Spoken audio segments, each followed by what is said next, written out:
Muito bem. Vocês da área de Direito, alguns alunos meus que eu já vi por aqui, devem estar um pouco preocupados esse ano, porque é o último ano em que estão vigentes as duas normas ortográficas, a antiga e a nova que entrou em vigor no dia 1º de janeiro de 2009. Isso significa, na prática, dizer que a partir do dia 1º de janeiro do ano que vem, não poderá ser mais usada a grafia antiga. Por enquanto, elas convivem, mas a partir de janeiro do ano que vem, somente a nova. Então, eu queria fazer um levantamento assim bem rápido. Quem está preocupado com isso? Quem está desesperado com isso? Quem está à beira de um ataque de nervos e procurando a janela mais próxima para pular? Olha, aqui é baixinho, se vocês pularem, não vai dar resultado. Bom, para começar, eu trouxe essa pequena charge do consultório ortográfico, lugar em que se retira o trema, né, da linguiça, do pinguim, do 50 e de outras palavras, e uma carta que o trema nos deixou muito triste por ser abolido da língua. Brasil, 1º de janeiro de 2009. Estou indo embora. Não há mais lugar para mim. Você pode nunca ter reparado, mas eu estava sempre ali, na Anhanguera, nos aquíferos, nas sequências e nos trocadilhos. Mas os tempos mudaram. Inventaram uma tal de reforma ortográfica e eu fui posto no olho da rua. Os pontos e o alfabeto não me deram o menor apoio. A letra U se disse aliviada porque finalmente eu vou sair de cima dela. A verdade é que estou fora de moda, mas estejam certos, seus moderninhos. Haverá consequências. Chega de piadinhas dizendo que estou tremendo de medo. Tudo bem. Fui banido da língua portuguesa. Foi bom enquanto durou. Vou para o alemão, lá eles me adoram. E um dia vocês sentirão saudades. E não vão aguentar. E aí, se apoderando da frase do Getúlio Vargas, com uma pequena modificação, saio da língua para entrar na história. Adeus, trema. Tadinho. Bom, então, um pouquinho sobre a reforma. Antes da gente falar o que mudou, é importante contextualizar por que ela veio, quais são as alegações para que ela existisse. Opa! Acho que... voltou. Essas normas, como eu disse para vocês, entraram em vigor em 2009. Mas esse acordo, na verdade, não é novo. Esse acordo está pronto desde 1990. Por que ele demorou quase 19 anos para virar lei? Uma série de adequações políticas impediram a validade desse acordo. Esse acordo, para que entrasse em vigor, ele estava assinado por todos os países falantes português e ratificado, ou seja, confirmado por 3 deles. Essa terceira confirmação, que foi a de Portugal, um dos proponentes do acordo, esse acordo foi gestado por Brasil e Portugal, assinou em 2008. Por isso, ele só pôde passar a valer em 2009. Além disso, havia outros arranjos políticos envolvidos, por exemplo, a questão do Timor-Leste, que ganhou independência só em 2004, quer dizer, enquanto a poeira não baixasse, não ia ser possível fazer o acordo valer, certo? Em Portugal, só uma curiosidade, eles não gostaram muito do acordo. Apesar de Portugal ter sido um dos países proponentes, encaminhou-se um abaixo-assinado. Melhor. Em Portugal, encaminhou-se um abaixo-assinado ao Parlamento para anular o acordo. E vejam, em Portugal, um abaixo-assinado com cerca de 200 ou 300 mil assinaturas não é uma coisa a se desprezar para um país daquele tamanho. Que no Brasil, talvez não fizesse tanta diferença, mas lá faz. Bom, e se o acordo for cancelado em Portugal, a gente volta atrás, sente e chora? Não, aqui já tem força de lei, então, para nós, vale. Mas em Portugal não houve nenhuma manifestação legal para cancelar o acordo, ele continua valendo lá, como, aliás, em todos os países que falam português. Os portugueses, os lusitanos, alegam que o acordo descaracterizaria o idioma, quer dizer, algumas particularidades do português de Portugal, com a equalização da grafia, deixariam de existir. Se é um ufanismo sem sentido, ou se eles têm razão, acho que não cabe a nós fazer esse tipo de julgamento, uma vez que estamos falando de um outro país, de uma outra cultura e de uma outra visão do idioma. Bom, hoje, quem toma as decisões em relação à língua portuguesa não são os países isoladamente. Desde 1996, existe uma entidade que congrega esses países, que é a Comunidade dos Países de Língua Portuguesa, sediada em Lisboa. A sede em Lisboa tem um motivo muito claro, é a capital do país, que é berço do idioma, e a CPLP ela tem várias finalidades, além de promover eventos, promover a lusofonia pelo mundo, ela tem a finalidade também de promover a cultura dos países falantes de língua portuguesa, pontos de semelhança, pontos de diferença, organizar eventos, enfim. Essa reforma, ela tem 3 alegações oficiais. Por enquanto, eu só vou reproduzir para vocês quais são, mas depois que a gente observar com calma as mudanças, eu vou discutir um pouco a validade ou não delas. Mas, enfim, quais são essas 3? Primeira, promover o português a língua oficial da ONU. Segundo a CPLP, com a equalização ortográfica, seria mais fácil pleitear essa oficialização. Depois, universalizar a escrita de documentos entre os países membros. O que isso significa? Antes da reforma, algo que saísse daqui do Brasil para Portugal precisaria passar pelas adequações de escrita de lá e vice-versa. Uma vez que todos têm a mesma ortografia, isso não é mais necessário. Terceiro, ampliar o ensino do português como língua estrangeira. Com a nova ortografia, seria possível que todos aprendessem o português da mesma forma. Bom, a CPLP tem 8 membros, por curiosidade: Angola, Brasil, Cabo Verde, Guiné-Bissau, Moçambique, Portugal, Timor-Leste, São Tomé e Príncipe. Obviamente, desses 8, os que têm mais força são Portugal, por ser berço, e o nosso país, o Brasil, por ter o maior número de falantes. Alguns detalhes dessa reforma e o porquê nós nos preocupamos tanto com ela. As mudanças afetam cerca de 0,5% do nosso conjunto lexical, do nosso conjunto de palavras. O que isso significa na prática? Significa que a cada 200 palavras que nós escrevemos, sofre alteração apenas uma. Mas se essa proporção de 1 para 200 é tão pequena, por que gera essa preocupação ou esse desespero em quem precisa se adequar a ela? Por um motivo muito simples. Linguisticamente, cientificamente, fala-se de uma fase de aquisição da linguagem. O que é essa fase de aquisição da linguagem? É quando a criança ou pré-adolescente tem uma disposição maior para adquirir informações. Vejam, se vocês pegarem uma criança e alfabetizarem essa criança em várias línguas, ela com certeza vai falar muito melhor do que nós que aprendemos depois. Alguém aqui tem filho pequeno? Aqui. Seu filho, mas alguém tem filho até 12 anos? Que idade tem seu filho? 12 e os seus 7, né, Zaquim? Ele aprende a falar outra língua na escola? Aprende. Ele já fala melhor que você? Já. É verdade. Não, mas isso não é porque é o filho do Zaquim, qualquer criança, porque nessa fase de aquisição eles têm... Vamos comparar a aquisição da linguagem e a construção de uma casa. Até os 12 anos, a casa ainda está aberta a modificações. Então você pode ampliar, diminuir, fazer um puxadinho, enfim. Depois disso, não é que a gente perde a capacidade de aprender. A gente tem a capacidade, mas é como se a casa já estivesse pronta e fosse necessária uma reforma, que a gente sabe dá muito mais trabalho. Então, se a criança e você começam a aprender inglês, por exemplo, no mesmo dia, no mesmo nível, depois de 6 meses, você ainda está penando para conseguir falar The Book is on the Table com um sotaque horroroso e a criança já está cantando musiquinha, falando várias coisas, enfim. Por conta disso, como nós já passamos dessa fase, acho que todo mundo aqui tem mais de 12 anos, a gente tem essa dificuldade, porque não é simplesmente uma substituição. Não é simplesmente lembrar que ideia tinha acento, por exemplo, e agora não tem mais. Significa alterar toda a nossa lógica da língua, quer dizer, tudo que nós aprendemos, as regras, as combinações de palavras precisam ser mudadas. Não é tirar um tijolo de um lugar e pôr em outro, você precisa quebrar a parede toda. Para as crianças, claro que isso também é complicado. Para as crianças que estão em idade de alfabetização, se começaram o seu processo estudantil pela ortografia antiga, às vezes ainda estão sedimentando o aprendizado e já precisam mudar e aprender a nova. Mas, enfim, vale aquele velho ditado, muito útil, aliás, para quem trabalha, que é o famoso manda quem pode, obedece quem tem juízo. No caso, nós temos juízo, não é? Então, eu vou falar agora para vocês quais são essas alterações e lembrar, mais uma vez, que a ampulheta está quase sem areia. Acaba dia 31 de dezembro de 2012. E reforçar um detalhe, a reforma é ortográfica, ou seja, a pronúncia não foi alterada em nenhuma das palavras do nosso idioma. Bom, a primeira mudança não é bem uma mudança, é uma oficialização.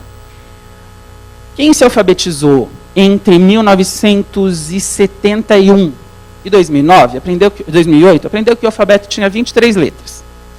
O K, o W, o Y eram letras que passeavam por aqui e por ali, mas eram, digamos assim, letras clandestinas. Todo mundo usa, todo mundo sabe para que serve, mas não faziam parte do alfabeto. Aí agora fazem. Né? Então, K, W e Y sejam bem-vindos. tem a parte engraçada disso. Essa mudança de letras acontece toda vez que tem uma reforma ortográfica. Por que eu estou dizendo isso? Quem se alfabetizou antes de 71 tinha o K, o W e o Y como letras oficiais do alfabeto. Aí, alguma inspiração patriótica falou, não, isso é letra de outra língua, tchau. Agora volta. Então vai, volta, vai, volta, vai, volta. Na prática não significa muita coisa. Agora, a partir do trema, as mudanças começam a ficar um pouquinho mais complexas, porque, como eu disse, elas passam a requerer uma mudança de entendimento. Bom, o que é o trema? Aqueles dois pontinhos que ficavam postos em cima da letra U, se essa letra U estivesse precedida por um Q ou um G e sucedida por um E ou um I. Então, sem trema, nós tínhamos que, ki, ge, gi, U era uma letra muda, o trema, que, qui, gue, gui. O trema foi abolido. Em nenhuma das palavras nas quais ele existia, ele continua. Tchau, morreu. Como ele disse, ele se despediu de nós muito tristemente. A pronúncia continua sendo a mesma. Né? Então, a gente continua falando aguentar, antiguidade, aquífero, 50, equestre, equidistante, iniquidade, linguiça, pinguim, sequência, etc, etc, etc. Para nós, nenhuma mudança. Né? Nós estamos acostumados, é só tirar o trema. Os meus alunos ficaram muito felizes com isso, porque eles nunca usaram. Então, agora está tudo tranquilo. Você pegava a redação, não tinha, e eu economizo, assim, digamos, uma caneta vermelha por semestre, não preciso mais ficar corrigindo o trema. Vejam. Duas observações, a primeira que eu já fiz, obviamente, não muda a pronúncia. A segunda, vocês vão achar meio óbvia, mas eu vou explicar por que está aí. Vocábulos em que o U é seguido de A ou O nunca receberam este sinal, como água, igualitário, aquoso e ambíguo. Aí vocês vão falar, ora, óbvio. Nem tanto. Né? Nas palavras que a gente usa comumente, como água, ambíguo, a gente sabe que esse U é pronunciado. Mas se você pegar uma palavra pouco comum, e o direito tem várias palavras pouco comuns, não habituais, um falante que não é da área, né? As pessoas se confundem. Acontece um fenômeno chamado hipercorreção. O que era a hipercorreção quando havia o trema? O aluno aprendia que, para o U ser pronunciado, ele tinha que colocar o trema, não é isso? Então, toda vez que pronunciava o U, ele colocava o trema. Eu cheguei a pegar, na época em que o trema existia, redações, por exemplo, com aquoso com o trema, porque pronuncia o U. Na verdade, aquele nunca existiu. Para as crianças em idade escolar, ou para o EJA, porque quando a gente fala em alfabetização, a gente não pode pensar só na criança, né? A retirada do trema é complicada. Por quê? Como é que eles vão entender, por exemplo, vamos voltar um aqui, que em queijo eu não pronuncio o U, em 50 eu pronuncio se o Q e o E é exatamente igual. Quer dizer, o trema era um sinal que indicava algo. Sem ele, essa criança ou esse adulto vai ter mais dificuldade em aprender, e aí cabe ao professor enfiar uma lista goela abaixo para essa criança ou para esse adulto decorar, ou tentar fazer de alguma maneira com que ele, de fato, memorize sem traumas. Aliás, vocês vão ver que daqui para frente eu vou sempre fazer uma observação em relação às mudanças. Vamos começar a falar de acentuação, né, dos acentos onde foram alterados. Mas, para isso, eu preciso contar com a memória de vocês. Eu preciso que vocês voltem no tempo e agora, para a nossa alegria, eu não aguento mais ouvir esse para a nossa alegria. Né, os meus alunos adoram essa coisa. E eu fui, como eu tenho que estar antenado, eu fui assistir aquilo na internet. Quase arrebentou a caixinha de som do meu computador, porque os caras cantam super bem. Né? Então, nós vamos voltar para a quinta série. Então, todos vocês agora têm 11 anos. Uhul, né? Quem já passou dessa idade há algum tempo, fique feliz. E vamos relembrar quais são os acentos existentes na língua portuguesa. Aliás, no português brasileiro. E aí a pergunta está na mão de vocês. Vocês vão lembrar da Dona Cotinha. A Dona Cotinha é professora de português que todo mundo teve na quinta série. Aquela senhorinha meio alta, meio baixa, meio magra, meio gorda, meio chata, meio legal, com uma voz meio estridente, talvez meio professora também. Quais são os acentos que nós temos, crianças? E não tão, quer dizer, crianças, todos nós temos 11 anos, não é? O agudo que está aí, qual mais? Circunflexo, grave, o tio. Alguém falou tio? Pois é, aí tem uma regra que não tem exceção, né? Porque a língua portuguesa é ótima. Você aprende a regra e depois você ouve, olha, mas tem uma exceção. Essa não tem. Nenhuma palavra recebe 2 acentos. E órfão tem o quê? 2 acentos? Um acento só. Na verdade, o tio não é um acento. O tio é um sinal de nasalização de vogal. Desculpa, desculpe, Zaquinho, depois eu pago o almoço, tá? Eu acabei com a sua infância. O almoço tudo é qualquer máquina. Depende do lugar também, lógico, né? Um churrasquinho grego ali na Praça da Sé, tá tranquilo. Olha só, gente, o que é nasalização da vogal? Porque vocês já devem ter ouvido falar esse termo, mas ninguém explicou o que é. Os fonemas da língua portuguesa têm seus pontos de articulação, mas as vogais têm uma articulação peculiar, porque elas não sofrem nenhuma obstrução do ar. O som é produzido nas nossas pregas vocais e sai diretamente pela boca. Quando você tem a consoante, todas as consoantes têm um ponto de obstrução. Então, se você pensa no fonema M, que é o fonema do M, quando você fala M, você tem uma obstrução nos lábios, é uma consoante que você chama de bilabial, e por aí vai. Existem nomes técnicos para isso, por hora não nos interessa. Mas as vogais não têm A, E, I, O, U, produzir o som, ele sai pela boca. O que é nasalizar uma vogal? É dividir essa passagem do ar entre a boca e o nariz. Bom, na prática, como nós todos estamos na quinta série, claro, vocês não vão se constranger de fazer esse pequeno exercício comigo. Por favor, coloquem suas mãos sobre os narizes, mas só coloquem. Não é para apertar o nariz. Coloquem, e aí pronunciem sem nasalizar. Mal. Pronunciem mão. Vocês conseguem perceber que quando vocês pronunciam mão, o seu nariz vibra e as suas narinas não dilatam? A mesma coisa vai acontecer com o O. Continuem com a mão no nariz. Vamos lá. Dá uma coceira, não dá? Então, pronunciem. A palavra não existe, mas põe. Põe. Entenderam a diferença? Isso é a nasalização. É isso que o tio nos mostra. Ele não é um acento que indica tonicidade, que indica uma pronúncia mais forte daquela sílaba. Aí nós temos o acento grave, que também não tem nada a ver com pronúncia. O acento grave sinaliza o fenômeno da crase. O que é o fenômeno da crase? A junção de um A, preposição, com um A, artigo. Por exemplo, quem dá alguma coisa a alguém. Quando eu digo dei flores à professora ou dei uma maçã envenenada à professora, escolham o presente. Dei uma maçã envenenada a, preposição. Professora, substantivo feminino, exige artigo, a. Para você não escrever dei uma maçã envenenada a professora, você junta os dois A's num só e coloca o acento grave, que é aquele que aponta para a sua esquerda. Mas não há mudança de pronúncia, porque a professora da quinta série adorava, enfatizar. Então ela falava dei flores a professora, não é um A só que você pronuncia. O sinal é apenas gráfico. Bom, o tio não pode sofrer nenhuma alteração. Além de não ser acento, se o tio cai, eu não tenho nasalização. O acento grave não pode sofrer nenhuma alteração, porque ele indica essa junção. Se eu tirar o acento grave, eu vou entender que eu tenho apenas uma preposição ou apenas um artigo. Certo? Então, ficamos com acento agudo e acento circunflexo, que influenciam na tonicidade das palavras, indicam qual é a sílaba mais forte e modificam a pronúncia. Isso é mais claro se você pegar o E e o O. Com o circunflexo, eles são pronunciados, como eu acabei de falar, fechados, E, O. Com agudo, E, O.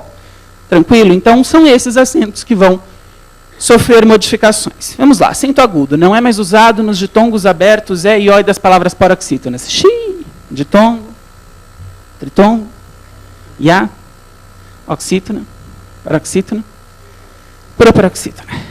Não vamos mandar a dona Cotinha embora ainda. Vamos fazer mais uma sessão direto do túnel do tempo. O que é um ditongo, o que é um tritongo, o que é um hiato? Bom, di, dois, tongo, tom. Dois tons, duas vogais, juntas na mesma sílaba. Duas letras vogais juntas na mesma sílaba. Por exemplo, se vocês pegarem peixe, você tem o E e o I formando um ditongo. Eu costumo dizer que o ditongo é um casamento feliz. As vogais ficam juntas, independente de qualquer coisa que aconteça, na alegria, na tristeza, na saúde, na doença, na riqueza, na pobreza, até que a morte a separe. Amém. Ora, se ditongos são duas vogais juntas na mesma sílaba, tritongo, por extensão, são 3. Uruguai, U, A e I formam uma sílaba. O hiato é a briga, é aquilo que os advogados adoram, uma separação litigiosa, eles dividem pratos, copos e talheres e vão para sílabas diferentes. Se vocês pegarem saúde, o A fica para um lado, o U fica para o outro. Bom, a questão de oxítonas, paroxítonas e proparoxítonas tem a ver com a tonicidade, a sílaba mais forte da palavra. Mas vejam bem, quando eu falo em sílaba mais forte, eu não estou falando em sílaba acentuada necessariamente. Eu estou falando em sílaba com ênfase de pronúncia. Bom, como a nossa língua não à toa chama-se português, né, e veio do Portugal, você não acentua de frente para trás, você mede a tonicidade de trás para frente. Então, as oxítonas são aquelas que têm a última sílaba tônica, as paroxítonas a penúltima e as proparoxítonas a antepenúltima. Muito bem. O acento gráfico, o agudo ou circunflexo, eles marcam as palavras que existem em menor quantidade. Acento não é regra, acento é exceção, ele diferencia. As proparoxítonas são as que existem em menor quantidade, todas são acentuadas. As paroxítonas são as que existem em maior quantidade, as oxítonas ficam no meio do caminho. Isso vocês também aprenderam na escola. E aí vocês aprenderam, decoraram, esqueceram. Alguém contou para vocês por que as paroxítonas existem mais do que as outras? Por conta da fala da língua portuguesa do Brasil. Aliás, academicamente, português brasileiro e português europeu são línguas distintas, curiosidade. O português brasileiro tem um ritmo de fala binário, ou que tende a ser binário. O que significa? Você tem uma sílaba mais forte, seguida de uma sílaba mais fraca. Se você pegar uma palavra como mesa, isso fica bem claro. Me, que é a sílaba tônica, za. Ou cadeira, cadeira. Tá? Isso é a paroxítona. É o ritmo binário por excelência. E quando não é ritmo binário, a gente força. Pegue uma palavra como advogado. Como é que o pessoal fala? Advogado. Isso nos leva a uma outra constatação. Em palavras com muitas sílabas, a gente tende a imprimir um ritmo binário. Se vocês pegarem uma palavra como catalogadora, ela é uma paroxítona, né? Penúltima sílaba tônica, o do. Mas a gente não fala numa sentada só, a gente não fala catalogadora, a gente fala catalogadora. Por mais que exista uma força maior no do como sílaba tônica, a gente faz catalogadora. Forte, fraco, forte, fraco, forte, fraco. A oxítona é o ritmo binário invertido. Ao invés de forte, fraco, é fraco, forte, como café. Certo? A paroxítona é ternária. Príncipe, pássaro, pêssego. Uma forte seguida de duas fracas. Por isso que existe em menor quantidade. Certinho? Bom, então agora a gente pode deixar a dona Cotinha lá na sala de aula dela. Vamos voltar aqui. O acento agudo não é mais usado nos ditongos abertos, ei e oi, se fossem fechados seriam ei e oi. Das paroxítonas, como apoio, assembleia, heróico, ideia e jiboia. Essas palavras perdem os seus acentos. O acento agudo também cai nas paroxítonas que apresentam a letra I ou a letra U como letras tônicas, letras pronunciadas com mais força, desde que você tem um ditongo antes. Por exemplo, feiura. Como é que você separa a sílaba? Fei, u, ra. Você tem o ditongo ei, u isolado na sílaba tônica, constituindo aí um hiato, e urá. Tinha um acento? Tinha. Perdeu. A mesma coisa acontece com baiuca. Bai, u, ca. Ditongo e u isolado. Tchau para o acento agudo. O acento agudo cai em algumas flexões de verbos. O que são flexões de verbos? Conjugações. Todos os verbos têm a sua forma infinitiva, que é a forma, digamos, primitiva do verbo, comer, beber, dormir, dançar, falar. Uma vez que você muda, que você diz eu falo, nós comemos, você dançará, você flexionou, você conjugou o verbo. O acento agudo cai em algumas flexões, em algumas conjugações de verbos que possuem no infinitivo a letra U na sílaba tônica, como é o caso de averiguar. Vejam, todo verbo no infinitivo é uma palavra oxítona. A sílaba tônica é sempre a última. Cantar, comer, dormir. Averiguar, a sílaba tônica é guar, e a letra U está presente nessa sílaba. A mesma coisa acontece com apaziguar e arguir, já devidamente sem o trema. Em quais conjugações? Apazigue e não apazigue. Então, que a polícia apazigue os ânimos dos manifestantes, apazigue no plural também, vai entrar aí. Arguem, os juízes arguem as testemunhas. E averiguem. Espero que o Supremo Tribunal Federal averigue cautelosamente as denúncias. Como é que isso fica? Vejam uma tabela comparativa. Teria como diminuir só um pouquinho mais a luz aqui na frente? Essa aqui.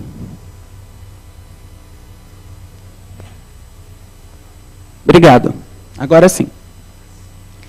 Então vejam. Temos lá, apoio, assembleia, heróico, ideia, jiboia, baiuca, feiura, apazigue, arguem, averigue. Deem uma olhada na primeira palavra. Estão percebendo que surgiu um probleminha aí? É apoio ou é apoio? Com a queda do acento em apoio, por exemplo, você tem um fenômeno chamado homografia. O que é homografia? Homo, mesmo, grafia, escrita. Passa a ser igual à escrita do substantivo, apoio, e do verbo, apoio. Como é que eu posso distinguir, nunca foi distinguir, aliás, sempre foi com o mudo, como é que eu posso distinguir quando é um substantivo e quando é um verbo? Fazendo o que eu chamo de leitura pelo contexto. O que é a leitura pelo contexto? Numa frase como, eu dou apoio a instituições de caridade, lendo isso, pela posição da palavra, eu percebo que é um substantivo. Eu apoio a redução da maioridade penal, por exemplo, verbo. Tá? Nós precisamos ter essa habilidade da leitura contextual por conta dessa nova ortografia.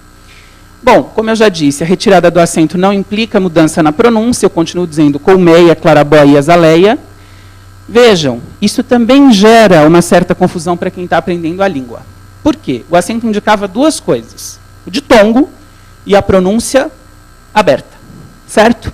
Vocês concordam que sem o acento, alguém que não conhece a língua portuguesa, pode até ser um estrangeiro, ele pode falar colmeia, clarabóia, azaleia, ele pode fechar a pronúncia. Para nós é estranho, mas percebam que é uma realidade possível.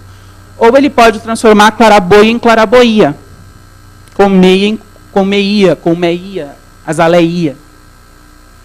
Mais um nó para nós. Sim.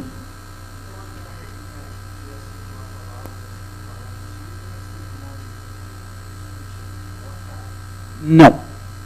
Não cai. Eu continuo acentuando colégio, por exemplo, cai somente nessa situação específica. Quando você tem os ditongos ei e oi, mas veja, eles não terminam a palavra. Eles formam a sílaba tônica. Assembleia, se eu separar, eu tenho assembleia, certo? Esse ditongo está na penúltima sílaba. Por isso mesmo que a palavra é uma paroxítona, é a sílaba forte.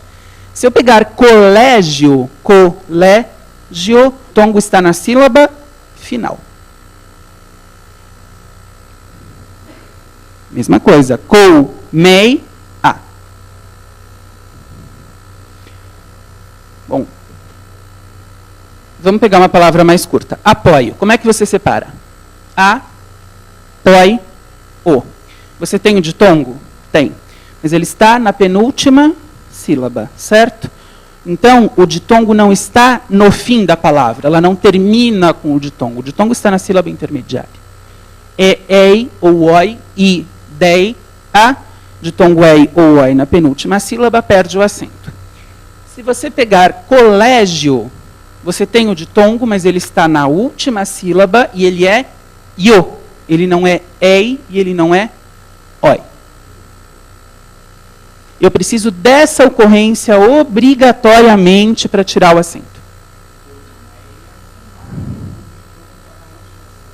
Penúltima. Colmeia. Tá? Quando a paroxítona termina em ditongo, significa que o ditongo está na última sílaba. E aí nada muda. Imagina. Bom, em outras palavras que não fazem parte do ei e do oi, que não fazem parte do i ou do u tônicos e que não fazem parte daquelas flexões de verbos, não há alterações. Continuam com seus acentos. Conteúdo, saída, constituído, pássaro, chá, céu, táxi, órfão, vintém, vácuo, bíceps e outras. Vejam só, quero aproveitar a pergunta dele para fazer um aviso. Eu percebo já algumas caras que estavam tranquilas no início da palestra, não estão mais tão tranquilas. Eu vou falar todas as mudanças para vocês, claro, mas eu não espero que vocês saiam daqui com todas na ponta da língua, porque isso depende de prática. Quer dizer, é a convivência com essas alterações que vai fazer com que vocês saibam produzir textos em que elas apareçam. Então, não é nenhum problema vocês terem instrumentos de consulta. Vejam, existem manuais específicos da nova ortografia, que são vendidos em livrarias ou bancas de jornal, alguns até em edição de bolso, custam menos de R$20, o que é um achado, porque livro nesse país é um negócio extremamente caro. E vocês podem ter com vocês. O advogado, aliás, para vocês é fundamental, né? Ainda mais que, como eu disse no começo, o tempo está se esgotando. Vocês não precisam comprar necessariamente uma gramática nem um dicionário, a não ser que vocês não os tenham, porque as regras gramaticais não mudaram, e como a gente viu, o dicionário que traz todas as palavras da língua, o número de alterações em relação ao total foi muito pequeno, além do que são livros caros. Mas esses livros de consulta de boas editoras, eu não recomendo nenhum autor específico, mas assim, editora Meu Quintal não dá, né? Então, boas editoras fizeram manuais da reforma ortográfica que são interessantes para que vocês tenham.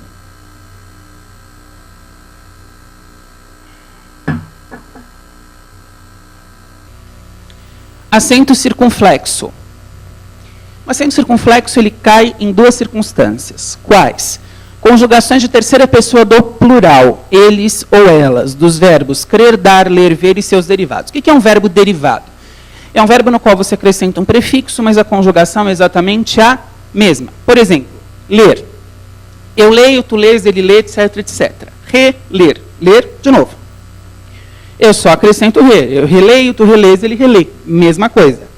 Ver. Eu vejo, eu prevejo, eu antevejo.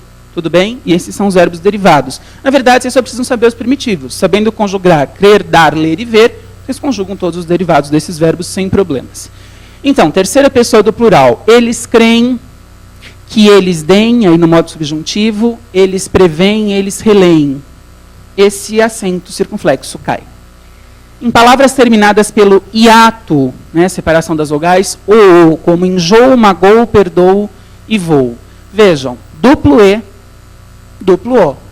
O acento cai. Ficamos assim, mesma pronúncia, creem, deem, preveem, releem, enjoo, magou, perdoo, voo. Vejam uma coisa. Enjoo e voo. Homografia, mais uma vez, né?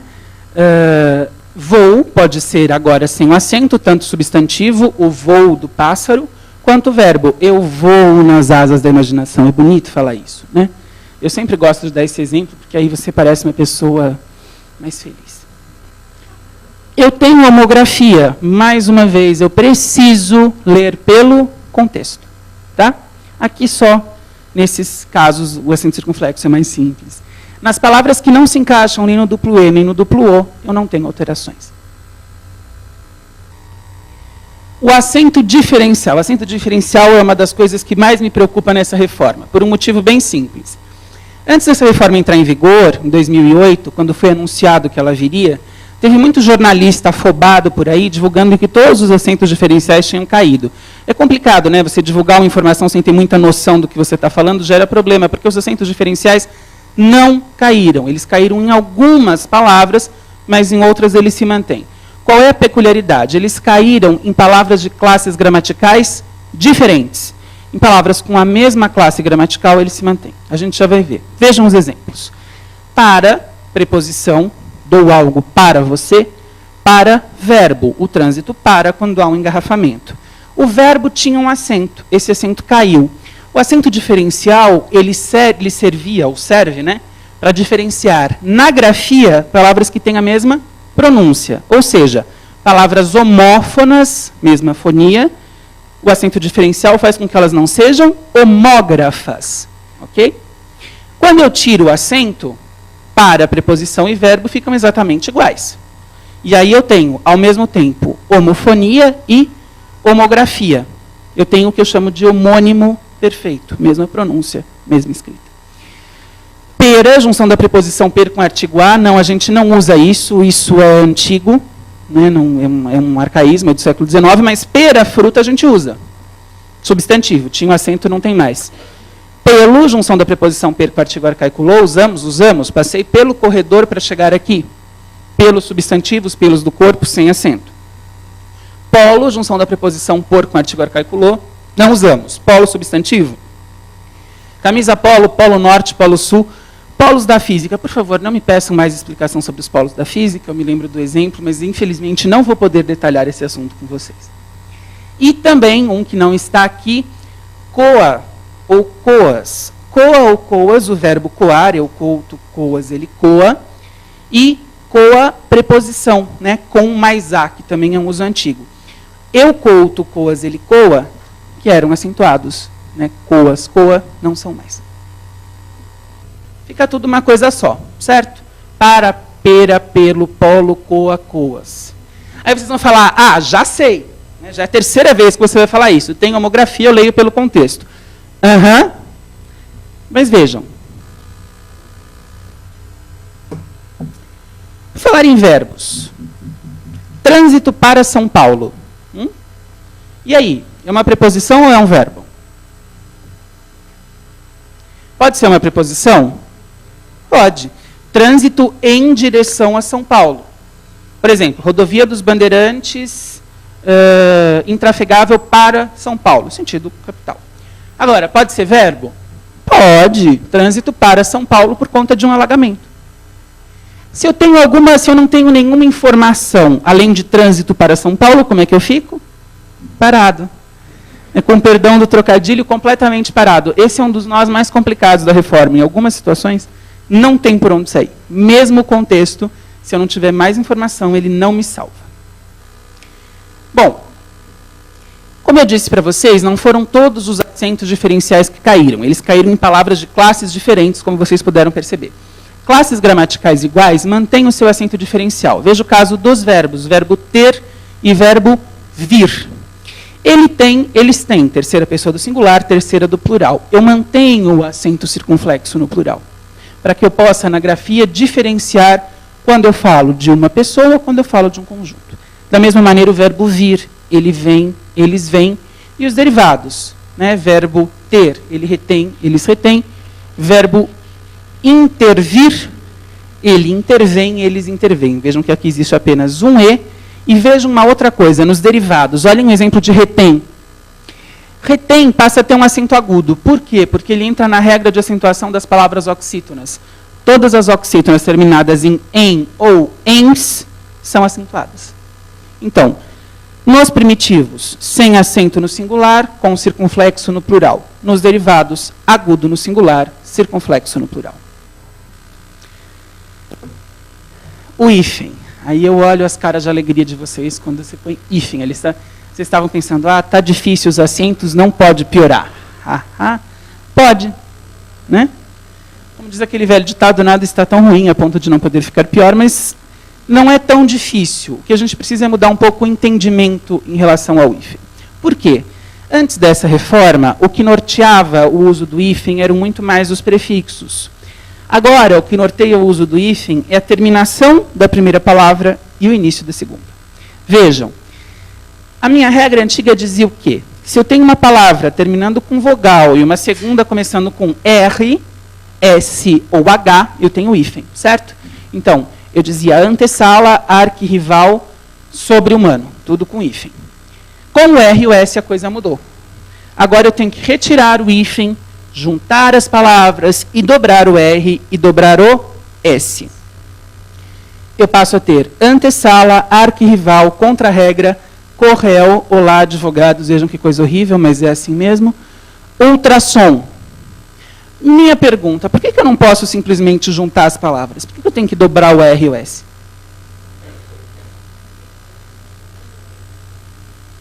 Exatamente. A pronúncia não muda, lembram? Se eu só juntar, eu teria antesala, arquirrival, contra-regra, corréu, ultrassom, né?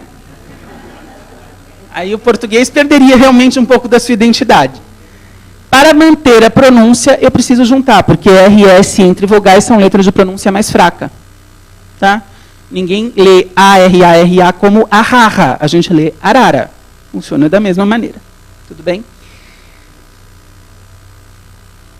Em relação às vogais, esse roxo foi horrível, mas enfim. O hífen deixa de existir se você tem, em vogais, uma palavra terminando com uma e a segunda começando com outra vogal diferente. Vejam, antiaéreo, I com A, autoestrada, O com E, extraescolar, A com E, intrauterino, A com U, semiárido, I com A. A vogal é diferente? É, eu junto. Antiaéreo, autoestrada, extraescolar, intrauterino, semiárido. Tudo bem? Porém, lembra que eu falei para vocês que o hífen existia em RSH, né? Com RS a gente já viu que o hífen foi embora. Com H continua existindo. Eu continuo usando o hífen em anti-horário, neo-hispânico e sobre-humano. Por quê? Por que eu não posso juntar? Que som que tem o H entre vogais? R. Vou soletrar uma palavra para vocês, um nome próprio. M-A-H-A-R-A. Eu digo Mahara, eu não digo Mara. Se eu juntasse, eu teria anti-horário, neo-hispânico e sobre-rumano. Não é isso que eu quero. A pronúncia não muda. Eu preciso do hífen porque ele é a garantia de que o H não será pronunciado. Bom, vogais iguais, eu junto. E vogais diferentes, perdão, eu junto. E vogais iguais, eu separo. Vejam lá. Anti-inflamatório, auto-observação, contra-ataque e micro-ondas. Aí a cabeça de vocês já deve estar dando um curto-circuito a essas alturas. Mas escuta, anti-inflamatório não tinha hífen, agora tem. Antiaéreo tinha hífen, agora não tem. É verdade. Por quê? Agora o que manda é a relação entre vogais. Então você, na nossa língua, havia palavras com hífen que perderam e palavras sem hífen que ganharam. Por exemplo, anti-inflamatório, o prefixo anti não tinha hífen, se escrevia tudo junto. Mas, como são vogais iguais, mesma coisa com micro. Micro-ondas, que era tudo junto, agora é separado. Então, vamos recapitular rapidamente? Vogal R e S, elimina o hífen, junta e dobra. Vogal e H, mantém o hífen. Vogais diferentes, junta. Vogais iguais, separa. Nas outras palavras não há alterações. Exemplos: carro de boi, casa grande, guarda-chuva e tamanduá bandeira. E alguém vai me dizer, mas por que casa grande tem hífen? Não existe casa grande sem hífen? Existe, mas são coisas diferentes. Casa grande sem hífen é um substantivo qualificado por um adjetivo. É uma casa e é grande, como poderia ser pequena, velha ou escura. Casa grande com hífen é um substantivo composto. Só vocês lembrarem do livro do Gilberto Freire, Casa Grande Senzala. Casa Grande era onde ficavam os senhores de engenho.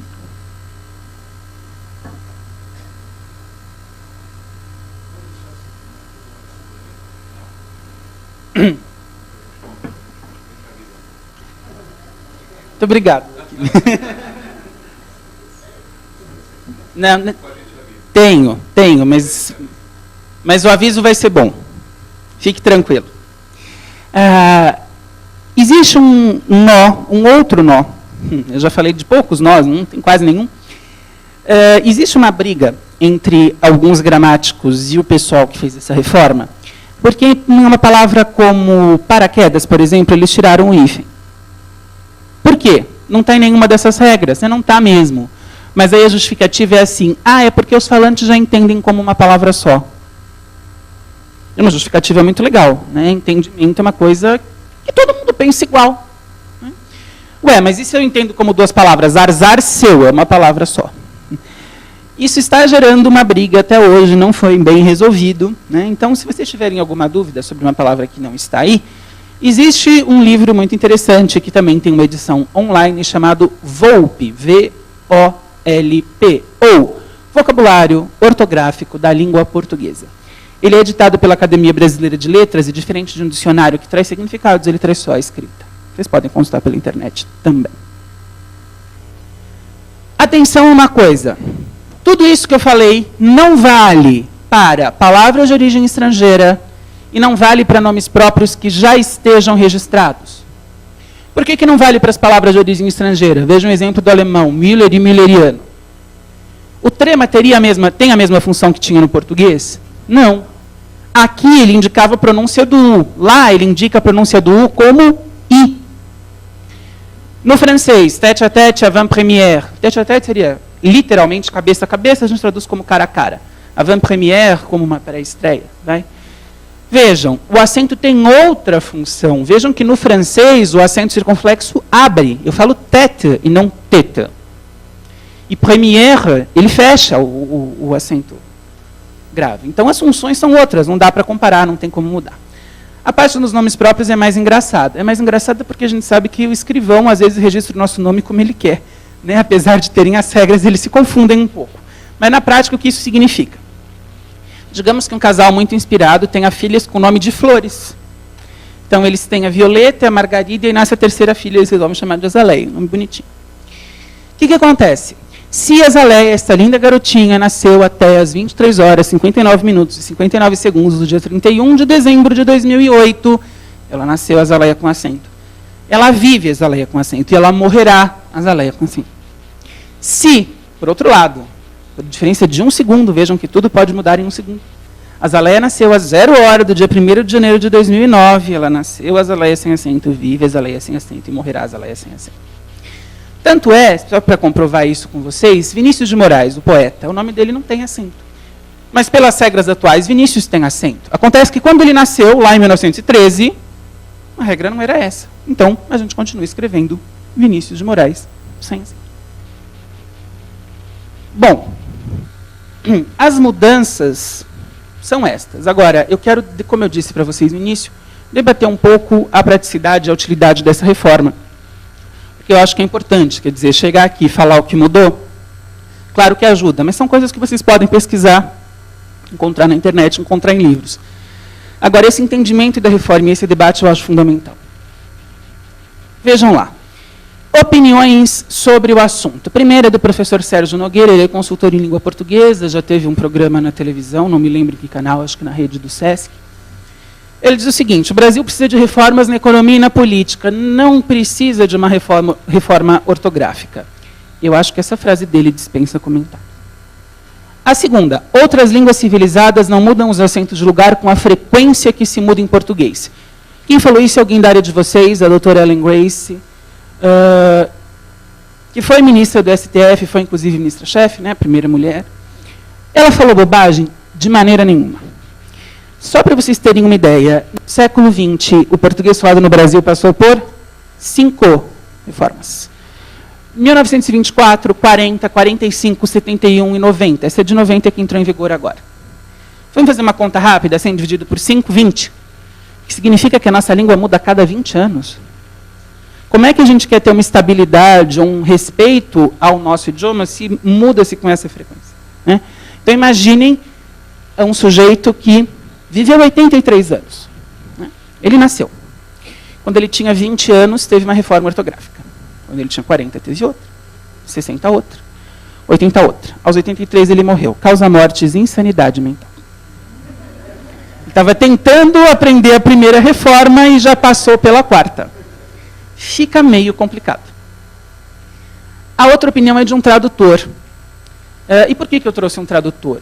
Em que pesa a opinião de um tradutor aqui? Ora, o tradutor não é um simples versionista, ele não é alguém que pega uma palavra de uma língua e equivale em outra. Porque traduzir não é necessariamente equivaler palavras, mas sim equivaler sentidos. Então, o tradutor, mais do que conhecer as palavras, tem que conhecer o contexto de aplicação. E não existem palavras com equivalência sempre. Por exemplo, saudade é uma palavra que só existe no português. Para eu traduzir para o inglês, talvez eu traduza como I miss you. Só que I miss you, ao pé da letra, é eu te perdi, e não eu tenho saudades de você. Para traduzir do inglês para o português, o tradutor precisa ter o cuidado para ver se esse I miss you significa eu te perdi, ou eu tenho saudades.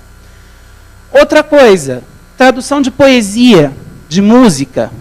Você tem rima, você tem ritmo, você não pode quebrar isso. E aí, por exemplo, se você tem uma palavra como parents no inglês, que equivale a pais no português, você tem 3 sílabas lá e 2 sílabas aqui. Se isso está num texto poético, você vai perder uma sílaba, você vai ter que acrescentar outra. Você não pode diminuir um soneto, por exemplo, que são 10 sílabas poéticas, é uma medida fixa, tem que ser respeitado na tradução. Então, muitas vezes, você traduz por um contexto.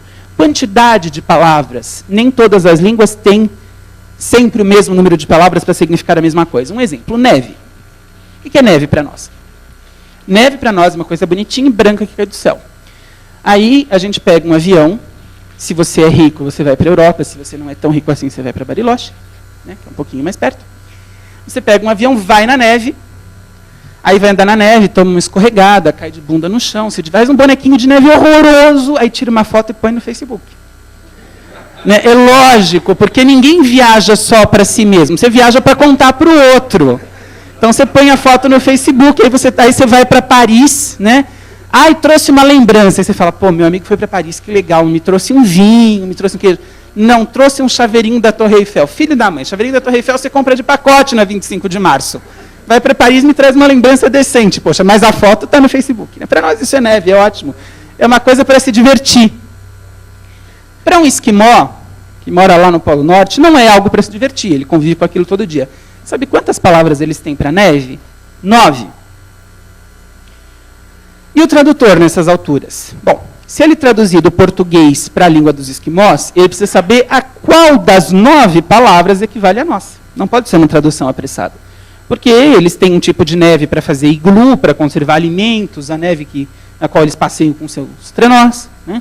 E o contrário, o cara que traduz da língua dos esquimós para o português, a proporção é de 9 para 1. Claro que esse é um exemplo extremo, mas há outros, só para vocês entenderem um pouco isso. Então, o tradutor ele tem que conhecer em profundidade a língua. Bom, e o que diz o Mário Bazac, que é um tradutor aqui de São Paulo? A grande dificuldade que um estrangeiro encontra na aprendizagem da língua portuguesa não é tanto a ortografia, mas o ensino e a pronúncia que diferem de um país para o outro que adota a mesma língua oficial. Traduzindo o que ele quer dizer, quando você aprende a falar uma língua e você quer ter proficiência, ou seja, um certificado de que você fala aquela língua, você se submete a um exame. Em inglês existe o TOEFL, existe um outro, mas 2. Para o francês, o DALF e o DELF, que são um exame para você ensinar francês e outro para ter um certificado de falante. Mas veja, isso vale para todos os países que falam inglês. O DALF e o DELF valem para todos os países que falam francês. E para o português, cada país tem o seu exame. E aí, eu aprendi a falar português de Portugal, vou emprestar o exame no Brasil, dancei, vice-versa. Então não adianta, por esse sentido, a ortografia. Também não adianta, porque a pronúncia e o sentido das palavras entre o Brasil e Portugal, por exemplo, é muito diferente. Pronúncia. Aqui no Brasil nós falamos todas as vogais. Então eu digo, eu fui à feira e comprei batatas, cenouras e tomates. Em Portugal eles engolem vogal. Fui à feira e comprei batata, cenoura e tomate. Porque assim, né, escola de idiomas é muito legal. Você aprende idioma estrangeiro com alguém que tem paciência. Você ouve aquele CD e o cara fala, hello, how are you? I am fine. Não, né, num dia a dia, que, como, quando, onde, né? Tem até a história do cara que foi fazer um curso expresso de francês, e aí ele aprendeu a ter um diálogo. Né? Então ele chega para o sujeito num parque e pergunta, vous avez un chien? E aí o cara responde, oui, de quelle couleur? Né? Você tem um cachorro? Sim, de que cor? Aquela interaçãozinha rápida. E o cara todo feliz com o curso, foi para a França. Aí encontrou um cara num parque, né, lendo o jornal, falou, oh, bonjour, bonjour, vous avez un chien? Não. Virou, acabou. Então, a situação da fala, da comunicação, é muito mais complexa. Bom, a questão dos sentidos. Existem palavras que não se equivalem. Por exemplo, mandrião, uma palavra que acho que vocês não ouviram falar. Significa preguiçoso em Portugal. Tem aquelas que todo mundo faz piadinha, tipo pão e fila, né? Obviamente. E tem outras que existem um gênero, não existem outro. Já dou exemplo, mas antes só... Primeira vez que eu dei essa palestra aqui, em 2009, tinha um senhor na plateia, que quando eu dei esse exemplo, ele começou a rir e pediu a palavra. Aí eu falei, pois não. Ele falou, olha, eu tenho família em Portugal, e é verdade o que você disse, porque eu fui para lá com um amigo aqui do Brasil, chegamos no aeroporto de Lisboa, chamamos um táxi, né? Minha família morava em Lisboa, então estava tranquilo. Entramos no táxi, demos a coordenada para o taxista e começamos a conversar, ele e o amigo. Em português brasileiro, lógico.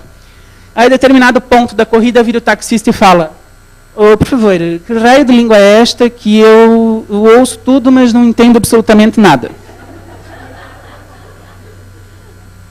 O outro exemplo é do Netinho. Sabe o Netinho, o pagodeiro, aquele lá, né, que canta aquela música, tô chegando na Coab para bater numa galera?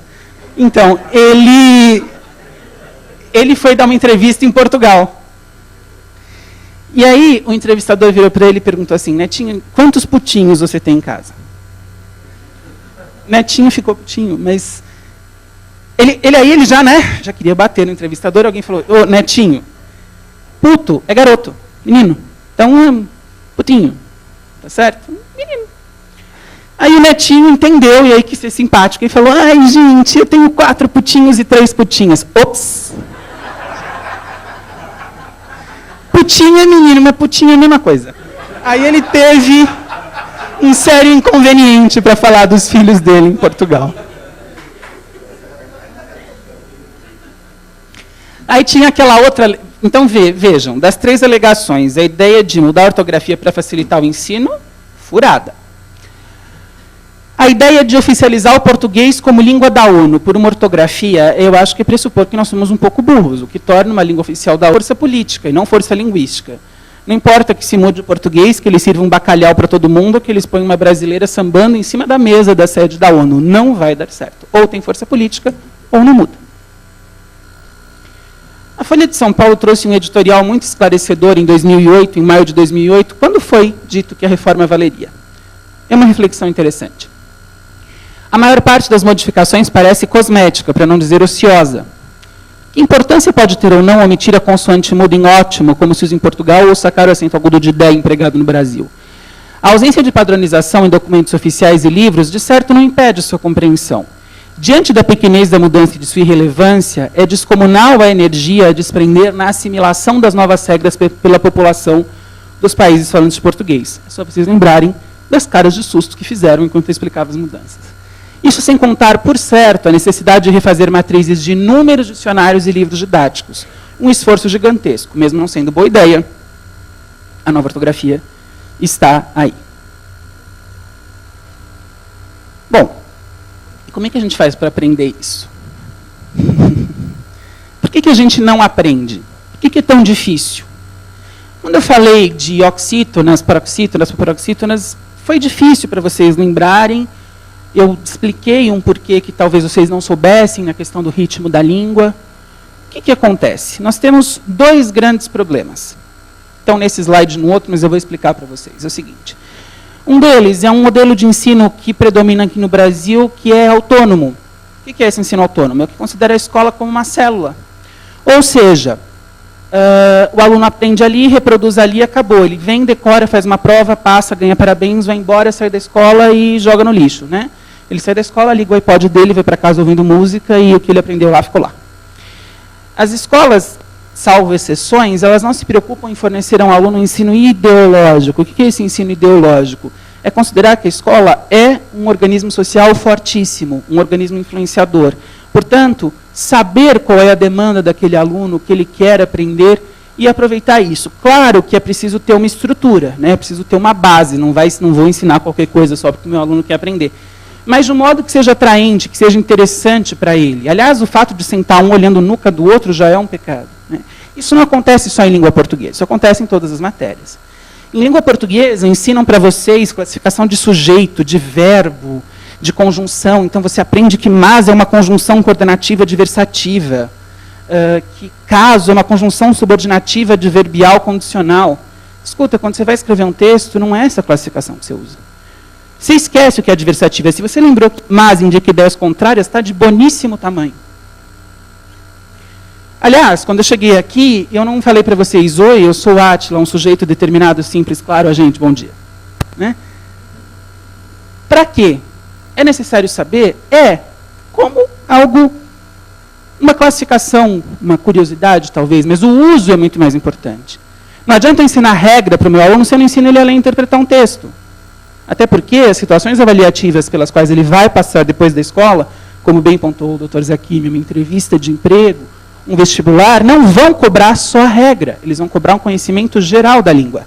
Em outras matérias isso acontece muito. Eu me lembro que eu ficava muito traumatizado com a física. Eu achava muito legal, mas aquelas fórmulas não entravam na minha cabeça. Por quê? O professor vinha assim com um exercício lindo. Um homem de massa, 80 quilos, subiu no alto de um prédio de 30 metros, com 3 pedrinhas de massa, 200 gramas, cada uma na mão. Ele atirou as pedrinhas que descreveram uma trajetória assim, assim, assado, a aceleração é tanto, tarará, calcule a velocidade de chegada na pedrinha no sol. Se fazia exercício e dava certo. Nossa, que legal. Mas vocês nunca pensaram assim, pô, numa cidade como São Paulo, quem é o retardado que vai subir no alto de um prédio para ficar jogando pedrinha? Acho que a gente não tem muito tempo para isso, né? Olha, quando acabar a palestra, gente, vamos pegar umas pedrinhas, vamos aqui na cobertura do prédio. Funciona, mas o que eu preciso aprender sobre a gravidade? Bom, que os corpos caem. Aliás, Newton estava sentado debaixo de uma macieira, caiu uma maçã na cabeça dele, e assim ele começou a entender a coisa. Ele não ficou pensando sobre algo que não acontecia. Ainda bem que Newton era inglês e foi uma maçã, né? Porque se Newton fosse brasileiro e caísse uma jaca na cabeça dele, a teoria da gravidade não ia existir. Então, vejam, na matemática a mesma coisa. Eu tive um professor de matemática que escreveu acerto com 2 S's na lousa. E aí, professor, fala. Professor, olha, me desculpe, mas acerto é com C. E daí? Eu sou professor de matemática. Saber escrever é coisa de professor de português. Diante de argumento tão sábio, eu fiquei quieto. Mas acontece isso no ensino. Quer dizer, além do ensino autônomo, um ensino extremamente segmentado. Então, a gente acha a ortografia difícil porque a gente acha que é coisa do professor de português, porque o professor de história, de geografia, de matemática não tem que saber. Ora, se eu não sei interpretar um texto, eu não resolvo um problema de matemática. Então, aí os meus alunos que entraram na faculdade ou que estão fazendo cursinho, eles sabem, e vocês também, advogados, ora, não é só conhecer a lei. O que faz um advogado ganhar ou perder uma causa é a interpretação da lei. É lógico, você precisa interpretar a lei e convencer o magistrado acerca da sua interpretação. Não adianta você não fazer isso, escrever corretamente tal, se você não gerar esse convencimento. Você perde. Certo? Quando eu dava aula no primeiro cursinho, teve um plantão dos desesperados. O que é o plantão dos desesperados? Aquele plantão na antivéspera do vestibular. Sabe o aluno que não estudou o ano inteiro e que acha que em 2 dias os problemas dele vão acabar? Aí o cursinho marcava plantões até as 10 horas da noite e tal. A gente foi, porque eles pagavam um pouco a mais, era legal. Eram 10h15, ou seja, o plantão já tinha acabado. Estava na sala professor de matemática, professora de história e eu que dava aula de redação. Eu e a professora de história continuávamos lá para dar uma força para o professor de matemática, para ver se a aluna se tocava e... tchau. Eles estavam há 1 hora tentando resolver o mesmo problema. E rasga a folha, e xinga a mãe de um, a avó de outro e tal. Aí ele falou, não, chega, a última vez, vamos tentar, vamos começar de novo. Ele começou a ler o enunciado do problema, eu peguei uma folhinha e comecei a rabiscar. Ele terminou de ler o enunciado, eu falei, dá tanto. Aí ele xingou a minha mãe, né? Mas você é professor de redação, como assim? Você acertou o problema? Não sei o quê. Eu falei, mas o problema não é de matemática. O problema era extremamente simples, eram 2 contas, mas o enunciado era difícil. Vejam como isso atrapalha. Se nós aprendemos segmentado, a gente sempre vai ter, além de uma cultura do erro, uma não integração entre as matérias. E é importante a gente pensar isso. A nova ortografia não serve só para o português. Aliás, falando em erro, a concepção de acerto e erro na língua, ela é um tanto quanto confusa. Por quê? Quando você fala em acerto e erro de acordo com a gramática, de fato, falar nós vai é um erro gramatical. Porque a primeira pessoa do plural, nós, você teria que concordar o verbo, nós vamos. Agora, quando você fala em comunicação, isso deixa de existir, porque a comunicação se pauta pelo entendimento. Se eu entendo uma pessoa que fala nós vai, então ela acertou. Nesse sentido, falar correto é seguir uma regra, falar bem é se fazer entender. Mas nós aprendemos a valorizar o erro e não o acerto. Sobre o erro, já para encaminhar para os finalmente, eu queria mostrar uma música para vocês, para a gente fechar essa discussão. Uma música regional chamada Na Fazenda do Ingá, escrita por um cara chamado Zé do Norte, nos anos 50, que vai ser cantada pela pessoa que mais entende de regionalismo e folclore nesse país, que é a Inesita. Ouçam Na Fazenda do Ingá para a gente conversar depois.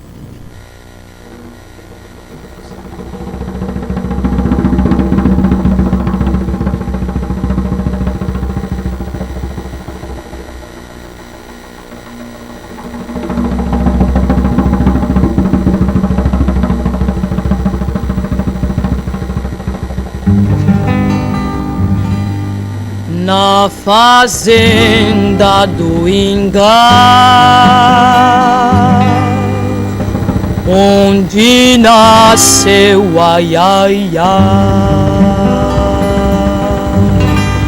Preto Velho e Mãe Maria, foi quem criou assim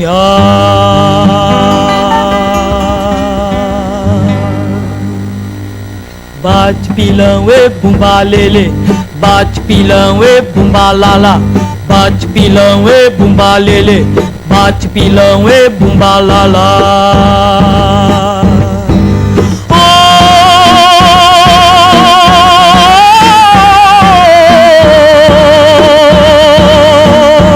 Nego velho tá cansado, já não pode trabalhar.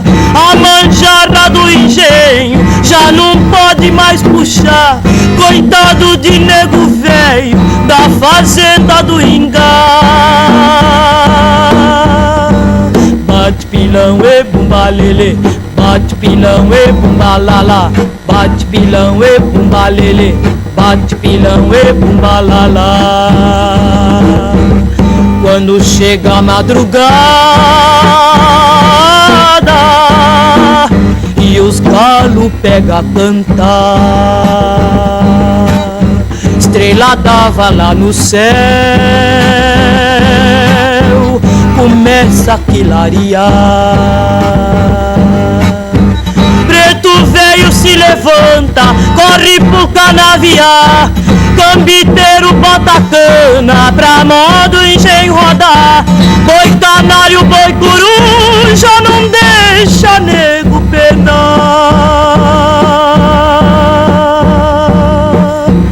Nego velho sai cantando, cantando pra não chorar, maldizendo a sua sorte na fazenda do Ingá. Oi, bate pilão e bumba lele, bate pilão e bumba lala, bate pilão e bumba lele, bate pilão e bumba lala. Bom, percebam que na letra da canção há vários erros, se eu pensar na norma, na regra, na gramática normativa, que aliás não é a única que existe. Existe um estudo na Unicamp da gramática do português falado, que estuda as modificações cotidianas da língua, que tem vários volumes, aliás, que é muito mais extensa que um compêndio de regras. Erros de grafia, falta de plural, enfim, falta de concordância, há vários, mas a gente deixa de compreender a letra? Não. Perde valor a poesia ou a situação retratada? É muito estranho a gente ouvir Asa Branca cantada em português certo. Quando olhei a terra ardendo, qual fogueira. Não, é quando olhei a terra ardendo, qual fogueira de São João mesmo. A gente, aliás, isso é o que faz a gente valorizar esses poetas. Quer dizer, a gente gosta do Luiz Gonzaga como alguém que retratou a cultura do Nordeste, a gente admira os cordéis do Patativa da Saré, um catulo da paixão cearense. Esses escritores todos regionais que tanto enriqueceram a nossa língua, trazendo as informações da sua terra, da sua região. Guimarães Rosa, com seus neologismos para retratar o sertão de Minas. Mas é engraçado, né? Eles podem, eles são imortais, eles são legais. Agora, se o cara que está do nosso lado fala 2 tijolos, a gente fala, nossa, cara, que vergonha. Né? Vergonha alheia, eu não acredito que ele falou 2 tijolos, eu vou comprar 2 pão, meu Deus do céu, mas... Ué, qual a diferença? Ele não é falante da língua como eram esses? Ora, esses, quando eram normais, também eram desprestigiados. E agora todo mundo dá valor para o trabalho deles. Então vejam, na nossa interação, na interação de vocês com profissionais, isso é muito importante. Saber quando seguir estritamente a regra, saber quando vocês podem abrir mão delas. Advogados, ora, se vocês estão se comunicando com um cliente que precisa de algo com urgência, mas ele é uma pessoa simples, que não teve esse acesso à erudição, não adianta vocês falarem para ele em termos de leis, artigos, capítulos, incisos e um vocabulário preciso, porque ele não vai entender nada. Não vai funcionar a comunicação. E esta reforma, para ser entendida, ela precisa da interação. De repente, uma discussão num bar, um café, uma cerveja que você está tomando, entra o assunto, não desvalorizar o outro. Talvez esse outro seja o que te dê a melhor receita, não é, para entender a reforma. Bom, antes de passar novamente a palavra para o Dr. Zaquimi, para que ele faça as considerações finais e conte a nossa novidade, eu quero mais uma vez agradecer a presença de cada um, agradecer o convite da OAB, agradecer demais ao Dr. Zaquimi, meu amigo querido, que me possibilitou estar aqui, que eu conheço há um tempo aí, né? E terminar com uns versos. Eu peço licença, ele me apresentou como poeta, eu não abro mão disso. Não me considero um imortal, mas eu acho que o que eu escrevo é legal. Na verdade, não é bem um poema qualquer, é um poema de uma pesquisa que eu faço, minha pesquisa sobre a memória histórica de São Paulo, que aliás é uma pesquisa sobre as ferrovias paulistas. Reconstituição memorial da história ferroviária de São Paulo, algo que foi tão importante para o nosso Estado, que está tão jogado às traças. Se não dá para recuperar o patrimônio, que seja a memória. Então, eu termino com um poema chamado A Linha e o Trem. Claro que depois vocês podem fazer perguntas. Vento entra na janela do trem. Trem passa na linha do não. Linha deserta em que segue o trem. Vento que corre e faz turbilhão. Negocia passagem entre os ferros do trem e a via fincada a pregos no chão. Negocia passagem com o trem, vazio de gente buscando amplidão. Gente que pega o trem do sertão. Gente que anda sem linha e sem trem. Linha do infinito, trem da solidão. Bom dia.